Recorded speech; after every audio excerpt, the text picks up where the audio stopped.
Source Nation, join us now for the Pendulum with Dr. Samori Swygert, a platform that encourages the 4Ds of philosophy: discussion, discourse, dialogue, and debate.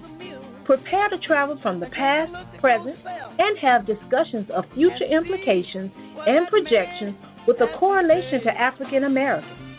These topics are intended to grab your attention, cause contemplation, and encourage some form of action. From the world to the White House to the hood and everything good, the pendulum is swinging your way. Source Nation, here is your host, Dr. Samori Swygert.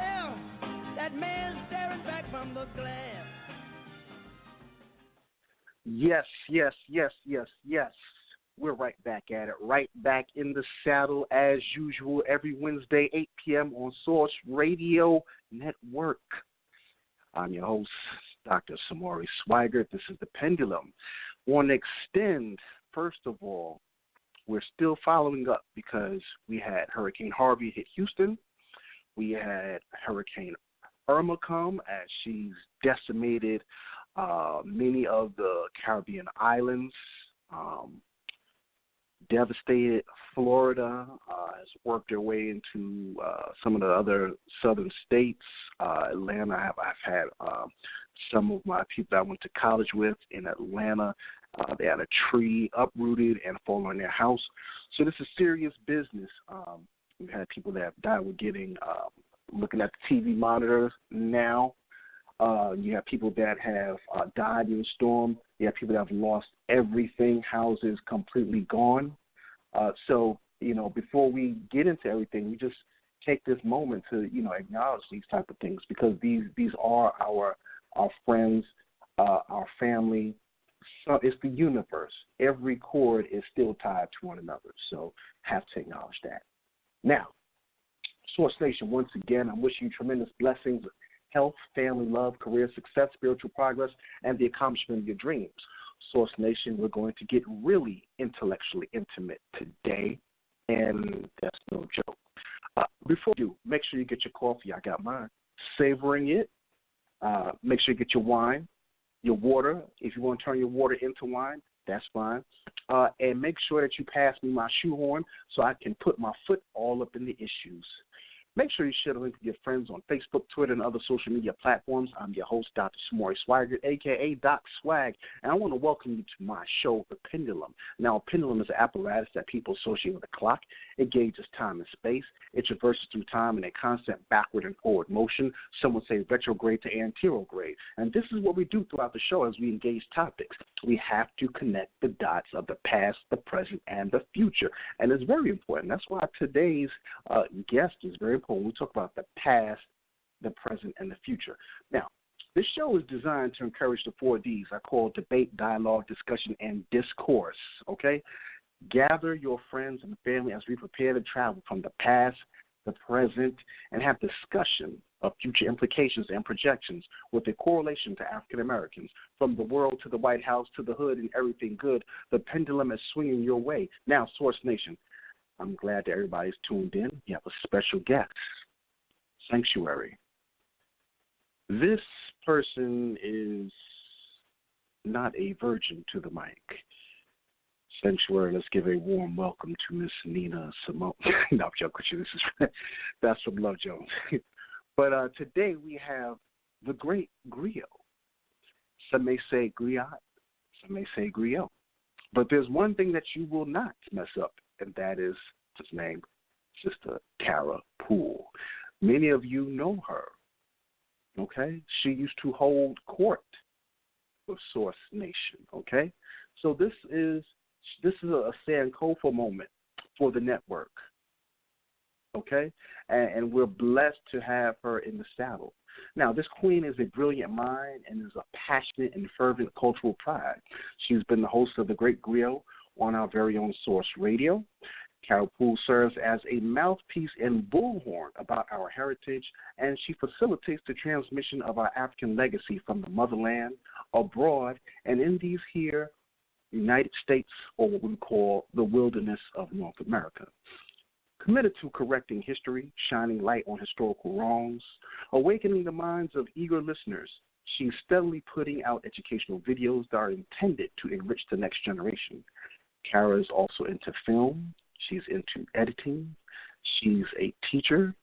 And she'll also be featuring in the upcoming documentary by Professor Carl Tone Jones entitled The Independence Day Project.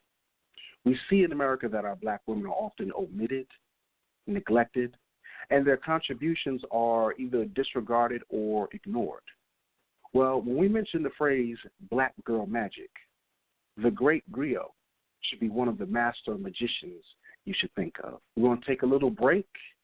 But before we do, we have to thank our sponsors. And our sponsors are Zuliana Health, Wellness, and Fitness, Paper to Film Productions, Revolution Mills, Renovations, Meet My Types Matchmaking, Blend to Blend Juice Bar Boutique, Urban Grandstand Digital, and New Covenant of Praise Worship Center. Now, family, this is a live show, live discussion. So you can call in if you want to contribute or you have questions or statements or some point of enlightenment to share.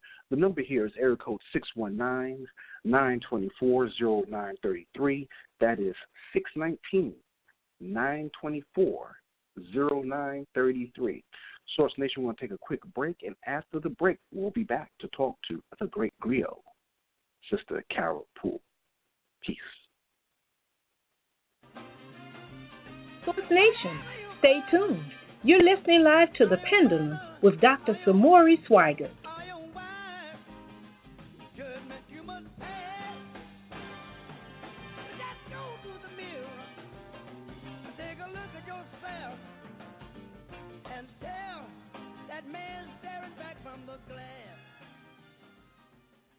Hey you, do you know your history?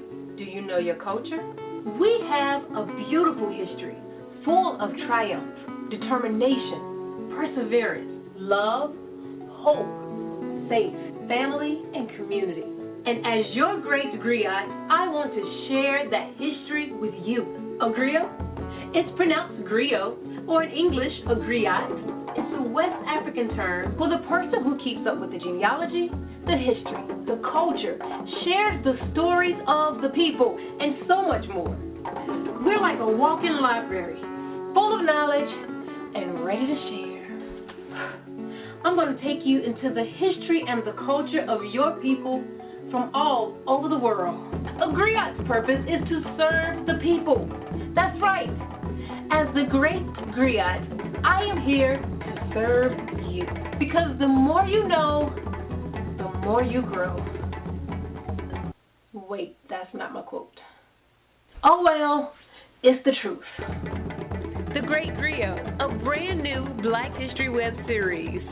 Check us out online at www.thegreatgriot.com or subscribe to us on YouTube at youtube.com/thegreatgriot.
Welcome back, Source Nation.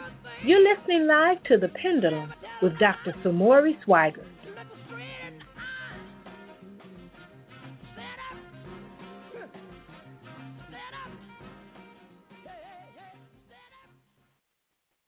Source Nation, welcome back to The Pendulum.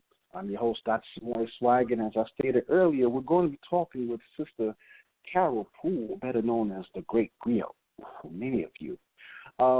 As I was saying before, though, this sister is really doing her thing. Very proud to see that. She's making so many different strident moves, and I really just can't wait to see everything come to full blossom for her. She's very busy. We had a discussion yesterday. We were just talking about many of our different goals and plans, and I really just can't wait to see a lot of her dreams come to full fruition and bloom. So, with all of that said, let's go ahead and talk to Sister Carol Poole, the Great Griot. How are you doing today? Samori, I'm doing great. Thank you so much for having me on the show. I appreciate it. Oh, please, please, please. Don't even try it. Thank you.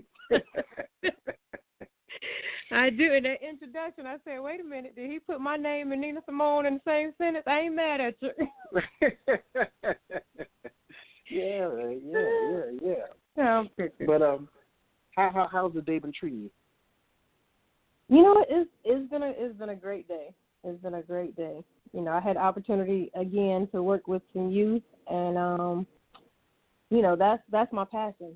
I guess we'll talk about it later, but I started the Great Griot, really hoping to create these videos for youth, and I'm finally now getting an opportunity to kind of work with youth, and get an opportunity to show them how to tell our stories, and that's just a personal passion. With some of that, you don't make a lot of money, but some stuff it's about the passion work. It's about setting that light out there for the, yeah. And if you can spark some youth to carry that torch forward, oh man, that's way better than me carrying one torch. You sparking many torches and having them to pass it forward. So my day has been great. I'm tired, but my day has been great because that's a passion of mine. Well, you better make sure you get you some coffee and some chips to get yourself revitalized, Right, for part 2 in the afternoon because it don't stop. Right. Well, listen, one thing I always like doing is have the guests give out their social media handles so that people that are listening, if they are liking what you're saying, they can always reach out to you, So for people that may be new to the network or tuning in, how could people reach out to you and just, see what you do and things like that? They can definitely check out the YouTube channel. And if you haven't subscribed or haven't heard about it, go to YouTube and just type in the Great Griot. And it is a French word, which is spelled Griot. So the Great Griot on YouTube. Or you can go to the website, thegreatgriot.com, if you want to link up with me directly, comments or whatever have you. Just go to the contact us page on the website. And that'll send it to all of our devices on the team, and we can reply back to you. Okay. Is there any other social media, like maybe Twitter or Instagram, or that's it? Well, we are on Facebook. You just type in the Great Griot there. And then the same thing, we're on Instagram. So you go to Instagram, and the handle is The Great Griot. So, yes, any of our social media, you can connect with us. And we love getting, response and feedback from people who are watching the videos. We definitely share that with the team. We love that. Yes. Yes. And for those that are listening, if this is your first time hearing the word griot, that's spelled Griot. Sometimes we take for granted that everybody's on the same level of knowledge, education, competency, and cultural awareness. And many times it's not. So it's no shame in the game. So Griot, Griot, is how she spells it if you're tuning in. Carol, can you just tell people a little bit about yourself? Like, what do people need to know about you, and how did you become the great griot? You know what? I've always had a passion for history. Now, not to say that I was learning it always in the proper context, but I've always been like an avid reader. And about 3.5 years ago, I decided that I wanted to create these videos, and my idea was just to create these videos for youth to just put out there on social media. It was kind of like when YouTube was really starting to, become it was popping, and a lot of young people were going on, and their YouTube channels were gaining popularity and stuff, and I was like, you know what, that's kind of an opportunity that I want to put these stories out there, Black history. I can do it through YouTube. So about 3.5 years ago, I started doing that, and it really just kind of picked up. Now, I don't have a ton of subscribers, but I always kind of figured that I wouldn't be able to compete with some of the people out there with their subscribership, because I was going to be teaching Black history, which kind of narrows down my market. But then I'm also teaching Black history from a Black perspective, which is going to narrow it down even more, because it's a perspective that we're not used to. So I started the channel, and then much of the work in the beginning I was doing myself. I had been in video production for a while, so I knew, the basis of scripting, editing, video production. I've hosted a show before, so I'm used to hopping in front of the camera and turning it on to, So all of that I was doing in the beginning by myself, and I just saw that once I put it out there, it was a need, because even though it was not a huge subscribership, I was getting feedback from people, like surprisingly a lot of adults. Even though I started this for youth, a lot of adults who didn't know the history, they didn't know a lot of stuff from a Black perspective, and that's how it started. So I just took that feedback, and a small team slowly developed. Other people who were helping to write, other people who were helping to pitch in many different ways, and it just kind of grew from there. So I just took my video production background, the passion that I had with Black history, and created the Great Griot. And from there, like I said, it's just a lot of people have definitely reached out, letting us know how it's affecting them. This is the information age. Everybody's going to the internet, and to have some videos produced, that can tell our history from that Black perspective, a lot of people appreciate it. So that just kind of keeps us going. I say that that's very powerful. And the reason I say it's powerful is because what I've noticed is that, as you said, you're an avid reader. Myself, I do a lot of reading. Reading helps do a lot of things. It conditions the mind. It helps you. It increases your ability to focus. Increases your vocabulary, so you're able to communicate more. But one thing I have noticed is that this generation and the generations that are, steadily coming forth, they read, but not necessarily like books like all the time. They're more into like the media, the audio visual, and so you got to kind of catch them at the level in which their intake is. And so being that you're able to convey what would be probably in a book, but you're able to put that in an audio video format, now you're able to still transmit that heritage and that information to them, just because it's a different form. Like, for instance, you could eat a fruit, right? You could eat orange, you could eat apple, you could eat grapes, or you could put it in the blender, blend it up, and then you have a little smoothie. It's the same thing. It just comes in a different form. So that's what I think is very good. This generation definitely feeds off of a lot of videos. This is why I think you have so many different YouTube channels and movies that are like hit, because and you have people going viral because of the video appeal, so. Right. So I can mention. Right. And even teaching in the classroom, right. A lot of students read a lot. a lot less. It is a push for video. So, yeah, it's a great opportunity to put these videos in front of them, with still the same information. You're right. Yep.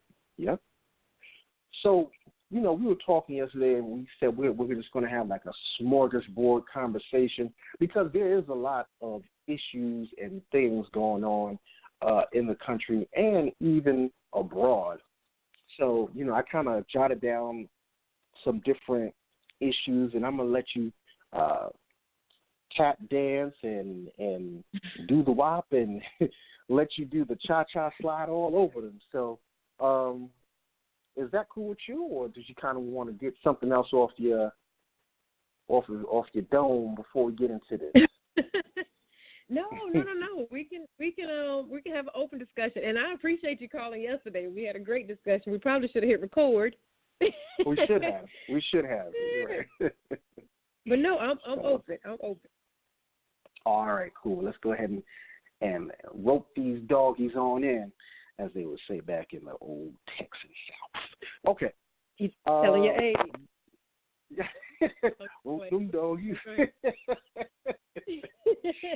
All right. Well, one hot topic that seems to never go away is it's kind of like the Ouija board. Ouija board is this cursed game that no matter, it's always something bad that comes from it, and as you try to get rid of it, it always finds its way back to you.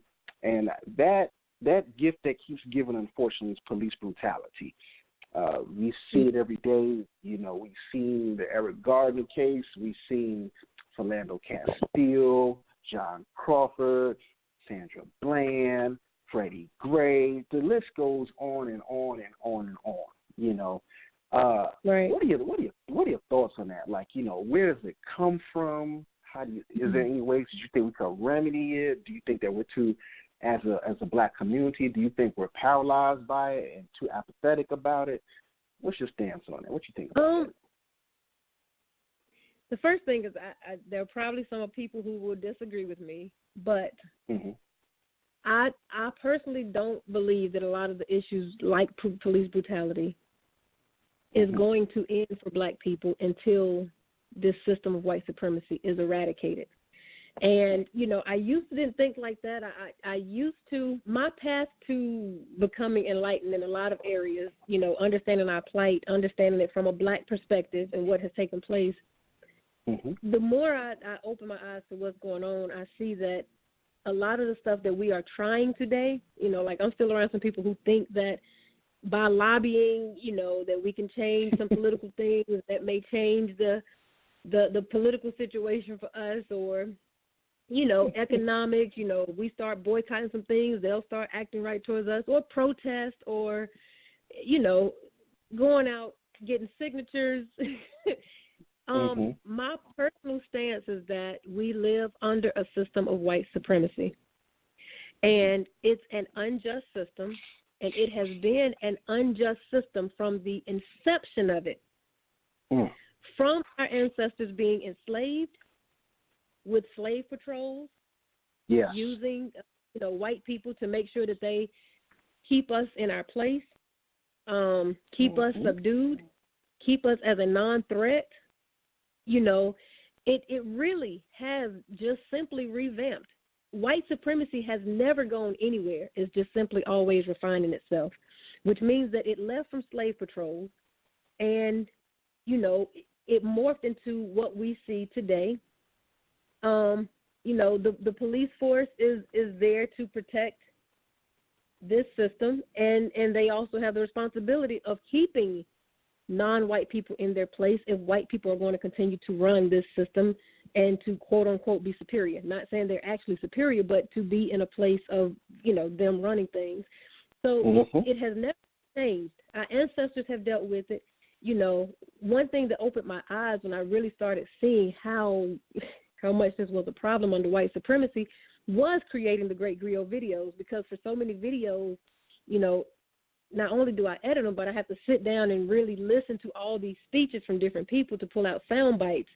So literally, we're listening to hours of speeches. We listen to so many Malcolm X speeches before we found this particular sound bites that we needed for our video. And I would go back and hear Malcolm X, Martin Luther King, Kwame Ture, all of these people dating back, and they're talking about the same exact issue, police brutality, and then, of course, all the other things that non-white people deal with in this system. So my personal opinion, again, is that we have tried so much. We've tried turning the other cheek. We've tried, working within their judicial system to try to make significant change. We've tried lobbying. We've tried economics. We've tried living on our own. And the issue still comes back to, if there is still a system of white supremacy in place, then we still live up under their rules and jurisdiction and their sovereignty. And so it hasn't stopped, and that's just my opinion, that I don't think it will stop. And as a matter of fact, because we have a very open white supremacist in the White House now, it is amping up. And the fact that he can make a speech telling the police force, don't go easy on him, and he's recriminalizing black people, opening up this propaganda war on drugs again, where we know the largest group of reported drug users is white people, but again, they always have to label the people that they're going to attack. So the label of being drug users, again, is put back on black people. So we have an open white supremacist in the White House now. And, we see it just amplifying again. So I don't think it'll go anywhere until this system of white supremacy is eradicated. I'm going to say, I believe it, and I agree with you. There are two things that I'm going to say. One is it's an acronym that I created when it comes to police, talking about historically what they were there for and what they do now. Because, it used to say, what was the slogan or the motto, the mantra, protect and serve. It now,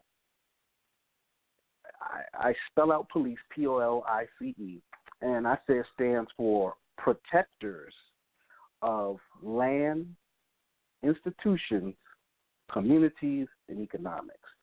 Or you could say protect our land, institutions, communities, and economics.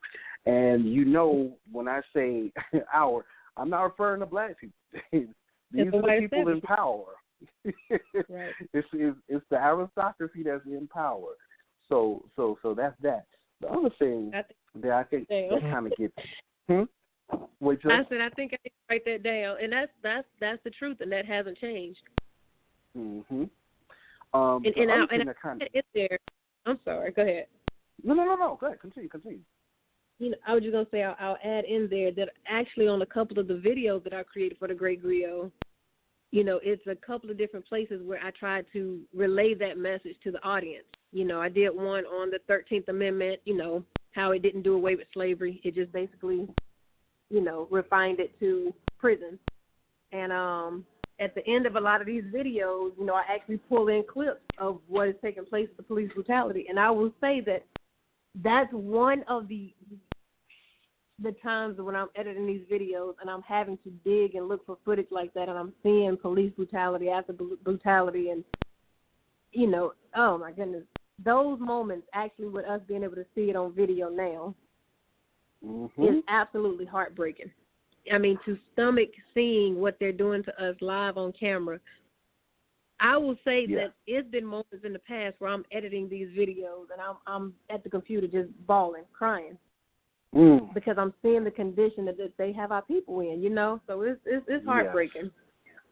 Yes, you're getting that visceral reaction. And you have to think, you have these cops that are, you have people that are out here, as they're harassing or abusing people, you have citizens that have their cameras out.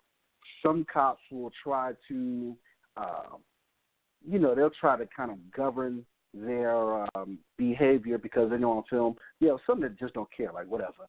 But you have to think, when they didn't have cameras, like video cameras readily accessible back then, you could only imagine that it was even more turned up, So, that's one way to think about it. The other thing that that kind of pisses me off, and people that are listening, I know we have people that are Obama loyalists, but one thing that pisses me off is the FBI had put out that statement years ago that there's white supremacists. Their research and data has found white supremacists have infiltrated law enforcement, right?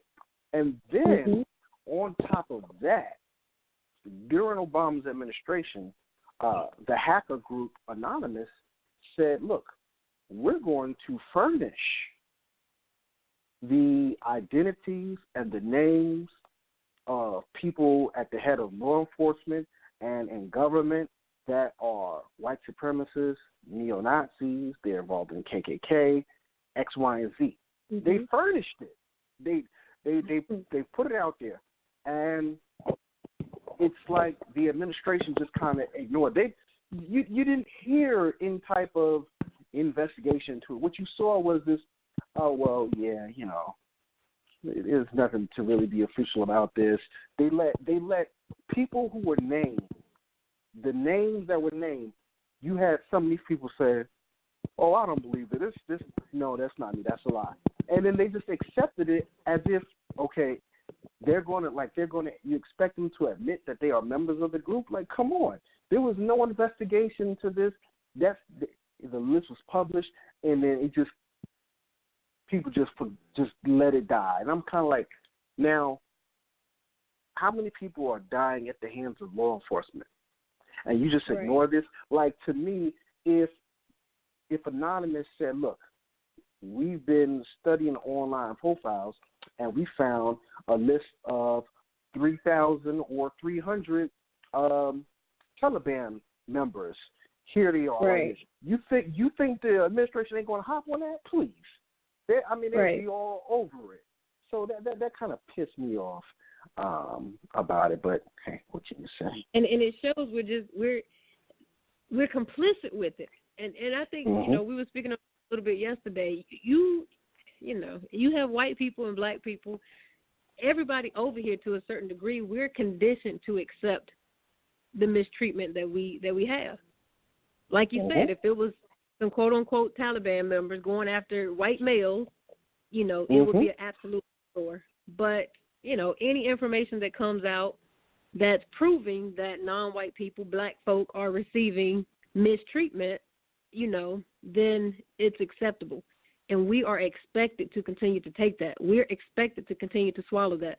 Just deal with it. The information came out. Nothing happened about it, which means that you, the victims of our mistreatment, you just need to deal with it. And what kills me even further, and I know this is, changing topics, but then we expect you to get out there on the football field and just throw that football around. Just entertain us. Take your mistreatment and your victimization and be quiet about it. Just entertain us. That's what we want to see. Don't make too much ruckus about our mistreatment. It's a very sick, sadistic system when you really think about it, that we are just supposed to be okay with it, know our place, and continue to be, their black culture, their little dancers, their entertainment. It's very sick, honestly. You're right, and we could switch gears because I did actually want to hop on. I really wanted to hop on that Kaepernick situation in the NFL, so we can switch gears to that. It's like I said, it's crazy. It's a real illness that you have a brother that says, look, because of what's happening with this police brutality in America, and the history of the country and the failure to truly address it as a real problem, a pathology within our country's DNA, I'm not going to stand for this national anthem. And then further, he then, a couple other, I think it might have been after 2 or 3 games, he then pointed out the fact of the full song of the national anthem, how that was racist. Now, you have people, and it bothers me that you have black athletes like a Ray Lewis, and then you have some celebrities like, oh, this is wrong, and, he needs to do this, that, and I'm kind of like, you fool. Like,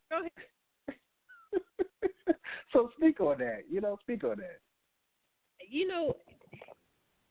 first of all, when Jim Brown came out and he made the statement, basically like this ain't the place, and basically like Kaepernick is wrong, I'm just thinking, you was one of the athletes who supposedly stood behind Muhammad Ali when he did the exact same thing, standing up and putting his career on the line for injustices that were taking place against black people in this system. But it just kind of lets you know that everybody does not have an understanding of what's going on, even when they join in with certain movements.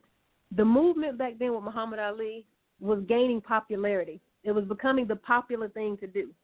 Even amongst hippies at the time, to boycott and protest the Vietnam War, just like Muhammad Ali was doing. And it was becoming popular. It was gaining popularity. So even when you have some of these people who jumped on that bandwagon to be a part of that movement back then, it don't mean they have a thorough understanding, because you see people like Jim Brown down in Kaepernick.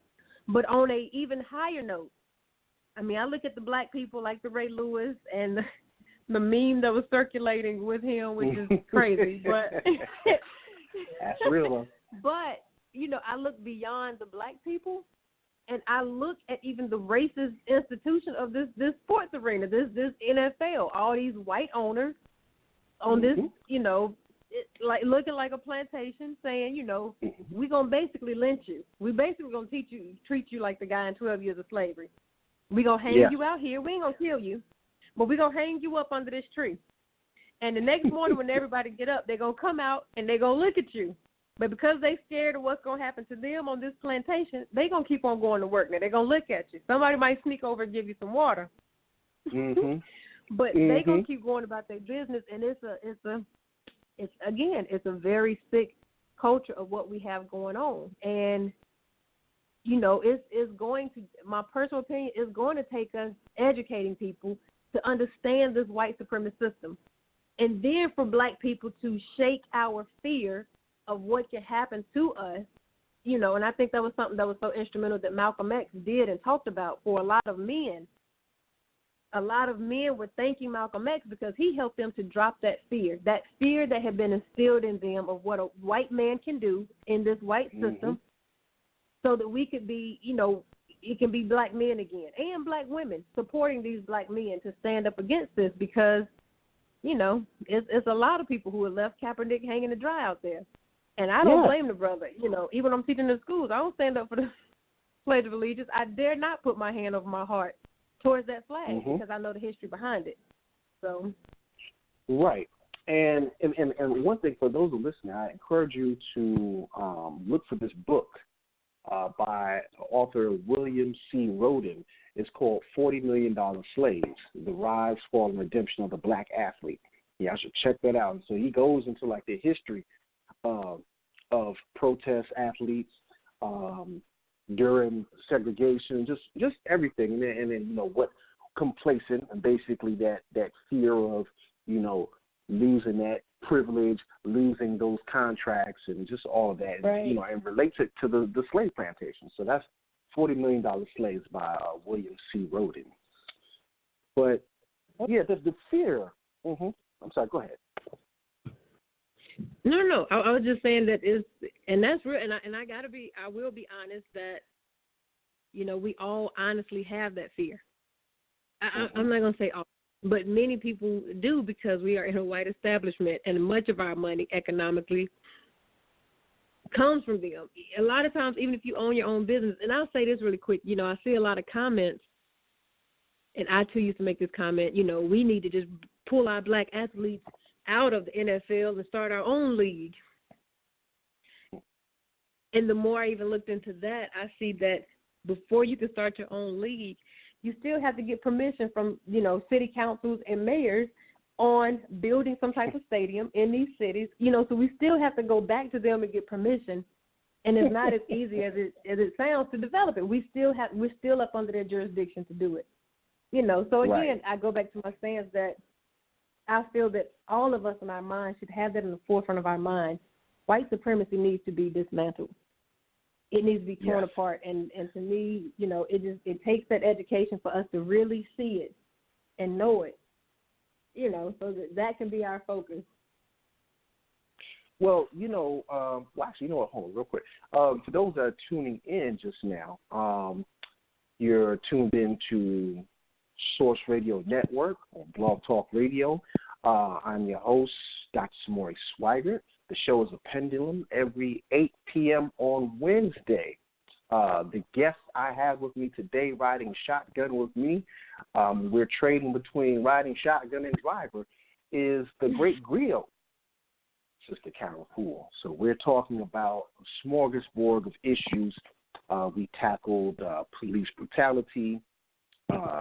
We tackled what did we start? We did police brutality. Well, that was the first one, right? And then we're talking about Kaepernick, and yeah, right. So that's what we're discussing right now. But we're gonna roll through some other stuff. So that being said, dismantling white supremacy. What jumps into my mind now is Charlottesville. Dismantling white supremacy.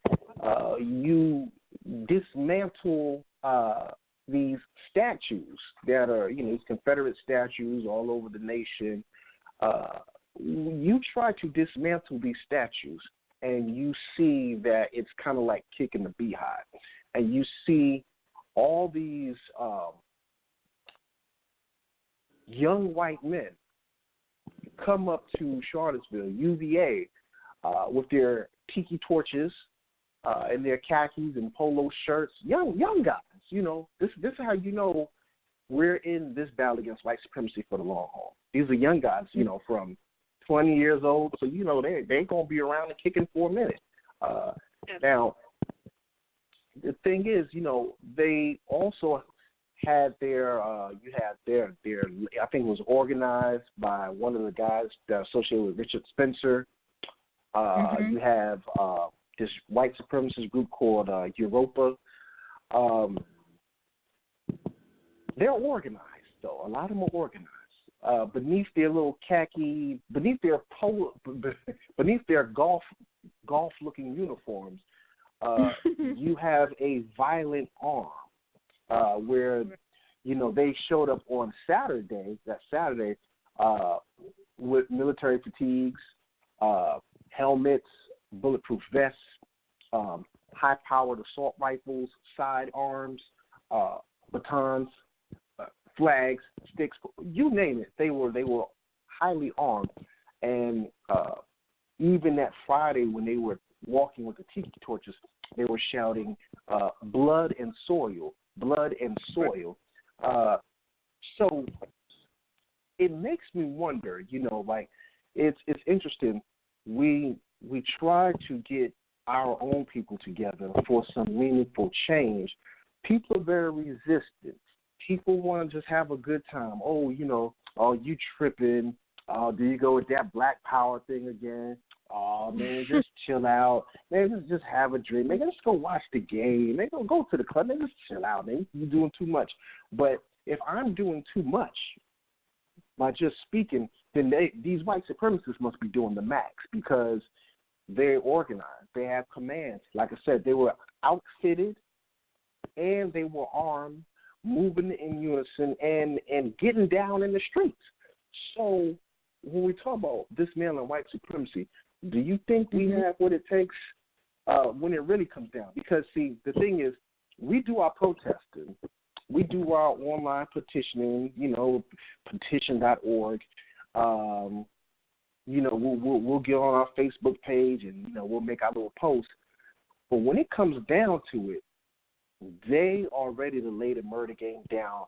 They always have. They always will. We've seen what happened in Rosewood. We've seen what happened in Wilmington. We've seen what all the different I'm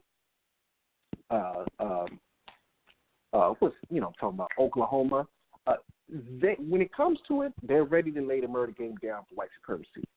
What are your thoughts on dismantling white supremacy and where we are and readiness and stuff?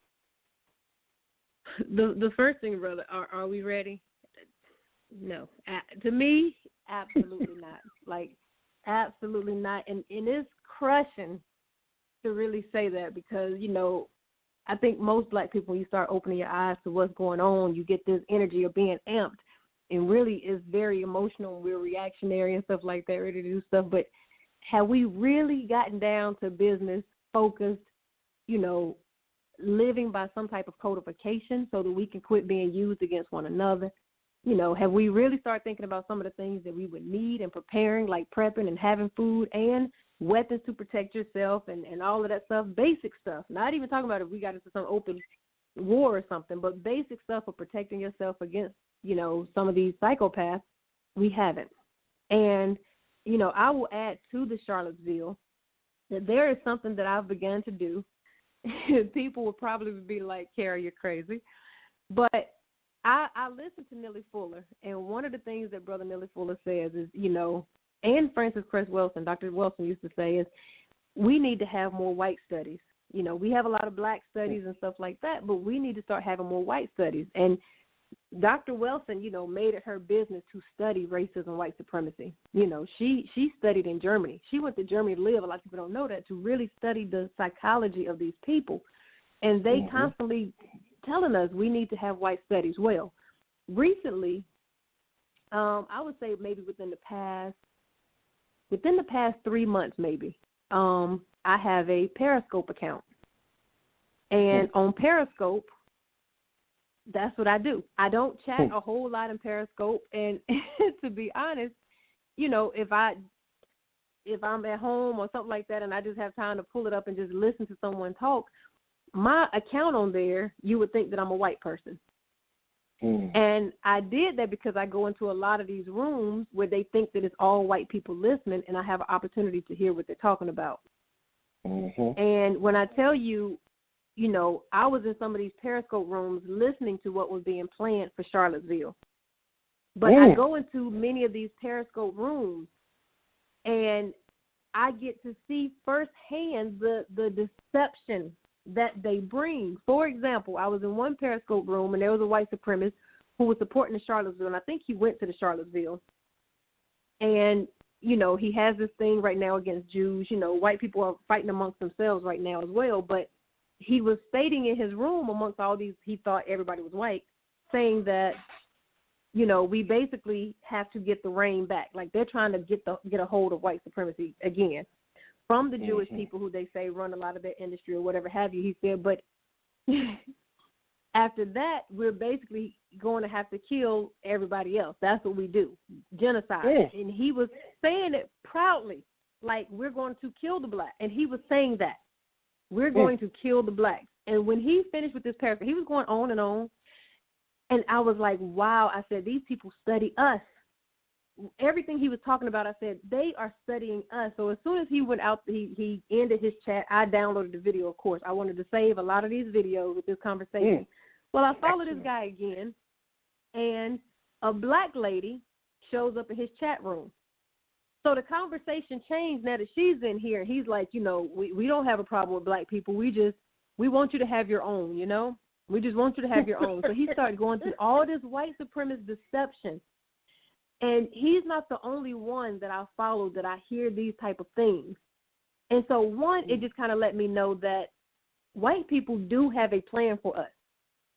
I'm in a lot of these rooms where they're giving gun training and prepping training for a lot of these white people. And because they think I'm white, they're helping me as well. But I don't think black people know how serious it is because, Neely Fuller said it sometimes. Sometimes we are in a childlike state. Yeah. Like we don't take it serious, or we love being in denial so much because denial feels good. Denial lets you come home and be like, I don't have nothing to worry about. I can turn on my music and sing and dance, or I can go hang out on the weekend and I ain't got to worry about this. But that's denial. Feels great. But when you open up to reality, you got to deal with what's really taking place. And, I just say that watching these videos lately and watching them organize for these different events, because they just organized to march somewhere else. If you stay on Periscope, you'll see when they go to these events because they're scoping it. But you see their mentality towards us, and it's dangerous. They are really prepping, and a couple of them, like I said, I've heard personally them talking about genocide, like it's time to kill us because they can get rid of everybody else out of the country, and it's time to kill us.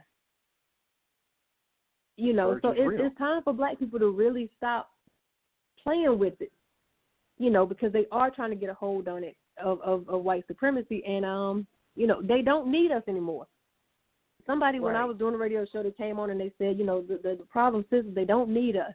And this was years ago. When he first said it, that thing hit me like a ton of bricks. I was like, they only really need our labor, per se, is in prison. Mm-hmm. That's why when people get out of prison, you can't even get the same job. You can't even work for the same company. They'd rather have us in prison with prison labor. Anything else, they're trying to starve us out.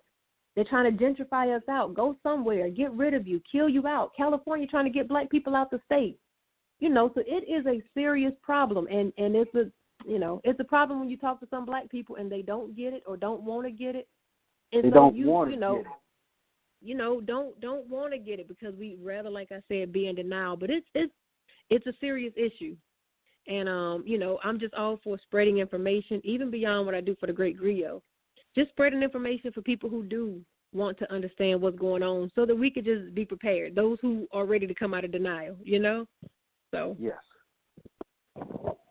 Powerful. I hope y'all that are listening, I really hope that you are taking heed and that you are sharing that with your people and your children, because it's real. You think a lot of these movies that come out just because it's entertainment? Like, no, The Purge, that's real. That's something, if they think about it and they put it out there, chances are 9 times out of 10 it's just something that they just haven't gotten to that part of the script yet. But it's coming. It's coming. And when we say that they have infiltrated law enforcement, okay, and then there's no real repercussion, there's no consequences when law enforcement kills us. It's always to blame us. So they get off on that. Some of them actually get rewarded through their GoFundMe and all of that.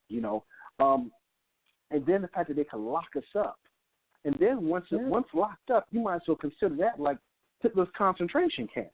Because there's no real accountability behind closed walls.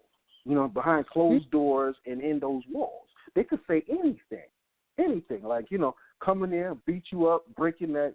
Oh, I don't know. Well, I know he had some beef with one of the other inmates, and we just found him like this. No, So, and then I know it was 2014 in Florida. They had published an article where they said that they found some prison correctional officers that were actually members of the KKK plotting to kill this black inmate. So it's real out here. It's real. So whether you decide to close your ears and close your eyes and act like it ain't coming, it's coming. You just not going to see it. That's all it is. But it's coming. Right. All right. Well, all right. So we talked about that. I want to switch gears to Hurricane Harvey.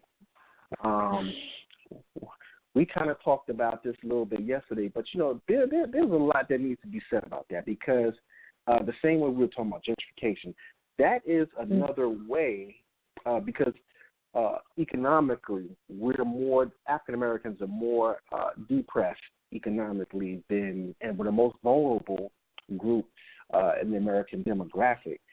Right. All it takes is one natural disaster to destroy your home, and it's almost like building from scratch, literally, because most of our equity as African Americans, what the research has shown is that it's tied up in our houses. You take away the house, we're jacked. We're really jacked, Right. And so you think about all these black families in Houston. You think about what happened in New Orleans. You think about Florida. You think about the families that were uprooted from Hurricane Katrina and had to move to Houston just to have it destroyed again. And so when it comes to these hurricanes, we have to think of those things. Then I said, talking to the Great Griot yesterday, that there are financial implications that we have to think about, because you have insurance agencies that in the short term, they will end up in a loss because they have to pay out to all of the policyholders that are trying to redeem their policy for the damage to their houses. right? But in the long term, it's a big gain because all of these natural disasters, it incentivizes people to make sure that they get flood insurance, hurricane insurance, tornado insurance, all the different natural disaster policies that they probably would forego before. Now they're looking at Hurricane Katrina. They're looking at Hurricane Matthew. They're looking at Hurricane Harvey. They're looking at Hurricane Irma. They're like, look, you know what? I'm not going to risk that. Let me go ahead and buy it. And then it could also be along the lines where municipal, local, county, and states may mandate that you purchase these policies because guess what? There's not enough money on the local level, state level, and the federal level to pay for all the repairs and damages that come along with these things. So they're going to say, look, you need to foot the bill yourself, too, by making sure you purchase an adequate policy with a good premium to make sure that you have the coverage so that we don't have to break the bank of the nation to pay for these natural disasters. So you got that component. Then you got the fact that you have Home Depot, Lowe's, Waste Management, all these different infrastructure development companies that stand to benefit when it comes to revitalizing and rebuilding the infrastructure. They want to benefit from it. Then, moreover, what people understand is the same way that we have the New York Stock Exchange, in Chicago, they have what's called the Chicago Mercantile Exchange, and that's where they bet on futures. So the same way they have corn futures, soy futures, wheat futures, they have these derivatives where you can speculate on damages, when these things will happen, because they're called binary options, and you can speculate, bid, place money, and you can make money. They have, well, I was on the website today, they have hurricane futures. You can purchase hurricane futures. So if you got a system set up where you can benefit from hedging money on a natural disaster, damn it, understand they're going to want to try and control natural disasters too. So with that, Sister Carol Poole, I want you to kind of stick your foot, put the shoehorn in and stick your foot up in that. Well, you know what? It's like I told you yesterday. Like, you know, I remember reading about HAARP, you know, them controlling the weather a while back. And whereas I don't know a whole lot about it, it's like I said yesterday, I don't put anything past them because they do have a history and it shows a pattern of them going different places, whether it's in our communities here, causing devastation, you know, causing whatever, even if it meant death, in order to get people out the way or in order to get to resources that they want. I would never put it past them that they would go anywhere to create a devastation so that they can benefit off of it. I mean, most of the wars, now that we look back on it and the masses know the truth, it was the same thing. You create devastation so that you can make money economically off of it or so that you can clear land or grab resources. It's been a pattern that's going on for years and centuries, actually. So I don't doubt that. And even after you told me that yesterday, brother, I looked up and I was like, wow, it hit Houston. Houston is the fourth largest city in America, and I think they have like around a 30% black population. And, you know, I don't know even if this is something that, you know, you would look at because you're doing a great documentary, it sounds like, on gentrification. But when we know that black people, I think the income in Houston, and I don't know how recent, I was looking up some of the data, but I think it's like the average black person makes like around $35,000 a year. You know, when you take our income and you take Houston has a pretty large black population. It's about the fourth largest city. 30% of those are African Americans. Matter of fact, it was in a couple of magazines maybe a decade ago or so as Houston being the place for black people. You know, even if they're trying to get a hold of that area, just like they're gentrifying everywhere else, you know, black people would be hit the hardest, where they would have to look at relocating to outskirts because they can't afford it. They can't afford to revamp and start over again. Like you said, our equity oftentimes, if we have it, is tied up in a house. You know, don't know if they have flood insurance by being in Houston. So, you know, you have all those things to look at and see. A lot of black people will hear this and be like, oh, here they go with conspiracies. But the thing is that the way that they run this white supremacist system is always in secrecy. We find out about it when we start seeing the symptoms of what take place. Take, for example, gentrification. This was planned decades ago, and it is happening across the U.S. And you were giving me information that I absolutely did not know yesterday. And so it was planned that far back, and we wasn't in the loop, as always.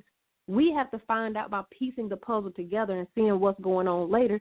So we don't have a choice but to, quote, unquote, look at what they call conspiracies, which is the symptoms of what's taking place until we start seeing the full puzzle put together. Like right now, it's no conspiracy no more that they kicking us out of these cities and pushing us to the outskirts of everywhere. You know, it's no longer a secret. It's no longer a conspiracy. It's here. It's taking place. Harlem is white. D.C. is white.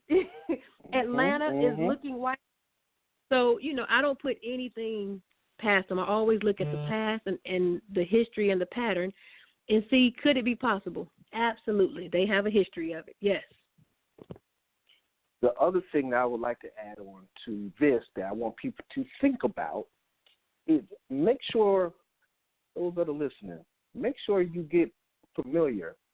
So this is what I do sometimes.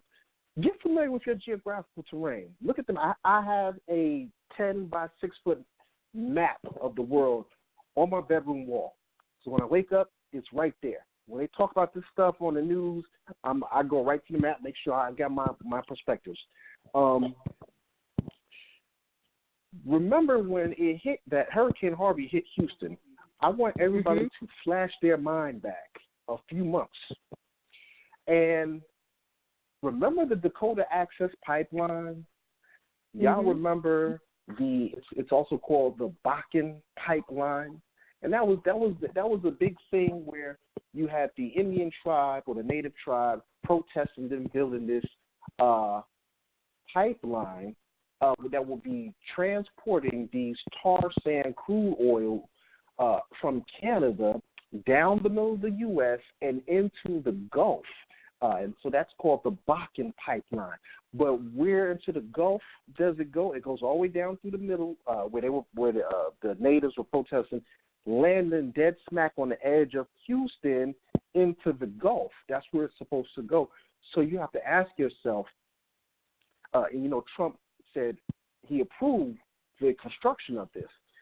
You have to ask yourself now the benefit of this now, because the same way that the native tribes were protesting them developing on their lands, their sacred lands, one of the big things that hindered them, cold Dakota weather. And so they used the weather as another thing that kind of, you know, they kind of waited them out. You have to think, now that this hurricane has come through and damaged everything, construction out of confusion is the name of the game here. Now that so many hundreds of thousands of people have been displaced, and many of them don't have the money or income to come and purchase that land that has been, you know, now it's kind of up for grabs. It's fair game. They can go ahead and go on with, you know, the plan as proceeded. So keep an eye on that Dakota Access Pipeline, also known as the Bakken Pipeline, and it's ran by ETP Energy Transfer Partners. Something else for y'all to think about. Wow. Yeah. All right. So, Sister Carol Poole, let's talk about food integrity. They pumping us up with these genetically modified food, and we got, you know, young kids that are maturing too fast and getting guts at the age of 9 years old, and we're seeing a surge in cancers. I've never seen, every time I turn around, I see somebody dying of cancer that's so young, or, you know, it's kind of like, man, like, what's going on with our food, you know, or there's always a food recall and things of that nature. What's going on? What's your take on this food integrity of America? You know what? To me, it's a continuation that, you know, money and power reigns over your health, and that's whether it's with food, the pharmaceutical industry, money and power reigns. Now, I will say that, you know, since I moved to California, people out here seem to be way more health conscious, you know, about what's going on. And, you know, these things affect everybody. everybody, white people, black people, Hispanic people, Mexican people. It affects everybody. And out here you see a lot of white people even jumping on board, fighting against, this portion of their own system. This system is cannibalistic. Like it's implosive. It's very self-destructive, but it's capitalism. I think I did a video for the Great Greed when it was talking about, the Western medicine or the Western medicine compared to like our herbal traditional healers. And, even researching for that, I just saw that some of these large pharmaceutical companies and some of these large food companies and the FDA, how they cycle through the FDA. Like all of our rulings on food and what should be labeled and stuff like that, the heads of these companies or the top attorneys in these companies and stuff like that, they actually cycle through the FDA. So a lot of the rulings and regulations, that they put forth with the FDA, it benefits a lot of the large companies. So my thing is that even with preparing, what a lot of us need to also do is look back to starting to grow our food again. Or even out here, I've been lately looking for a lot of black farmers. And it's a group out here that they sell organic food. Like you can buy organic food from them bi-weekly or something like that. But finding these supply chains, if we can, to get food that we know has not been sprayed down with chemicals and, pumped up with different hormones that's giving us the cancers and stuff like that. I think we have to individually find our way back to some type of simple living. And I'll say this really quick. I actually grew up, when I was 12, I moved to the outskirts of the city when I was back in North Carolina. And my stepdad's father, he farmed the land out there. And I took it for granted when I was 12 years old. Oh, my gosh, I took it for granted. I hated the fact when my mom used to tell me, go out back and pick some turnip greens on Sunday, or go pick this, and that. Ooh, I couldn't stand it because, I was a teenager and I grew up in the city and we moved to this. But, his father was a hard-working man. He would get out there and like 20-something acres he farmed. He dug a pond, stocked it with fish. And, I hated it then, but today I'm like, oh, my gosh, that's such an oasis. Like, that's what we should have. And literally, I think we need to start looking back in that direction. And even black people, because we're being pushed out of these cities, a lot of us are being pushed to the outskirts. I think that's one thing that we could maybe capitalize on or take advantage of is moving to these outskirts. And if we go back to having small pieces of land and stuff like that and, to start growing our own food, even if it's communities sharing your backyard, one person growing one thing and each yard is growing something different and we share. I think we got to start looking at stuff like that, because we are in a sick system and certain things will help alleviate the symptoms. And, like I said, one of them is eating this garbage food. I couldn't say it any better, and I think that as we start looking at the future of our children, it's like, are they even healthy enough to compete and healthy enough to procreate furthermore? I question that with extreme scrutiny. It bothers me heavily. Well, Sister Pooh, we're probably going to get ready to close out shortly, but what I'm going to do, I'm going to throw one more topic on the table, and let's see if we can chop that up real quick. Reparations. Reparations has always got to be talked about, You got a lot of Negroes that feel like, we don't need any reparations, da-da-da-da-da. Personally, I'm for reparations. They can however they want to do. I think it should come in several ways. It should come in money. If it's going to come in money, I also say we need to have a contract that whatever the currency is, because, they can we'll do it, and then change the currency. Like, well, we said we give it to you in dollars, but, we've changed the currency to Bitcoins, and, the policy wasn't in Bitcoin, so keep it whatever the current currency is, it transfers all the way down. Taxes, I'm with that. Free schooling, I'm with that. just everything. So what's your thoughts on reparations? One, I think that we should never stop fighting for it. If it's going to be a pain in the behind, I think we should always continuously fight for it. I sound pessimistic sometimes when I talk, but do I think that we would get it from them? I'm not totally sure. Or I do believe that we would be shortchanged somehow. And I think in fighting for reparations, I personally feel that Black people in America need to fight for land portion to create our own sovereignty. And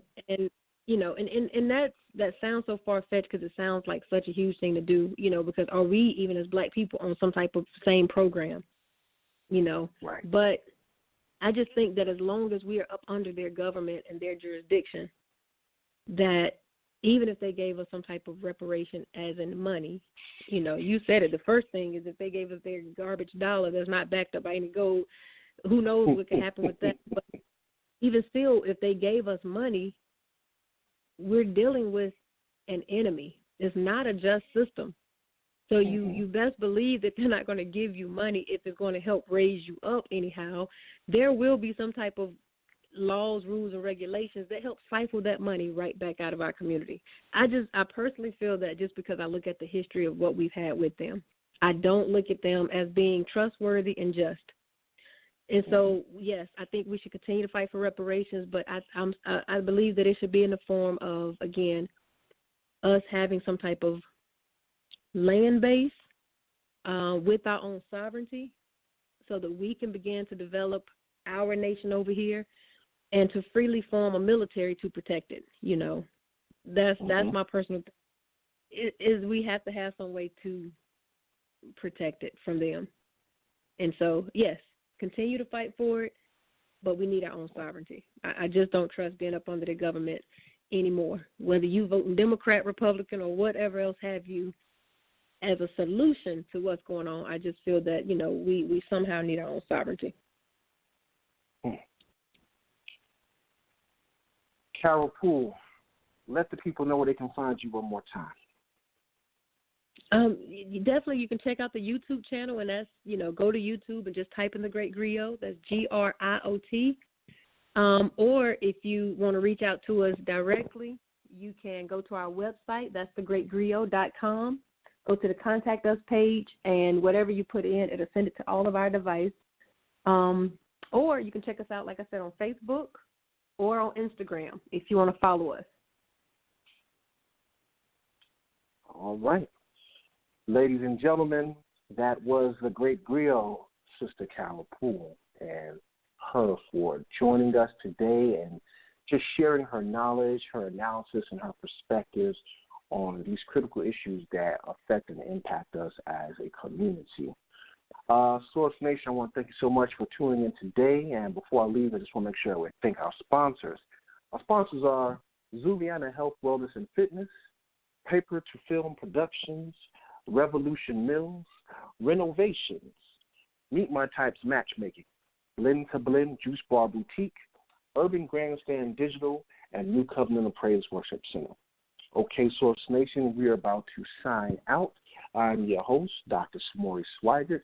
You can always hit me on Twitter at DocSwag06, DocSwagg06. My website is www.blackladder.net, black like the color, ladder like the device you climb, .net. It is not a .com. And you can also hit me up on Facebook, Source Radio, and 2 Minutes and Some Change, the fan page, 2MASC. And you can go to Amazon, iTunes, Google Play, and C Baby for my audiobooks and my poetry and jazz music. All right, Source Nation, we are out of here. See you next Wednesday at 8 p.m. You know the deal. Have that shoehorn and that wine ready. We are out. Peace.